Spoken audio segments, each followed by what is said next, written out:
Compare करेंगे Redmi K20 mobile के बीच में।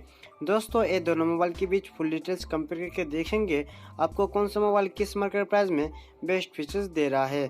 दोस्तों अगर ये दोनों मोबाइल के बीच फुल डिटेल्स कंपेयर वीडियो पसंद आए तो प्लीज़ लाइक शेयर कमेंट जरूर करना और भाई का चैनल है तो प्लीज़ सब्सक्राइब जरूर करना। तो गाइस चलो स्टार्ट कर लेते हैं आज का ये वीडियो।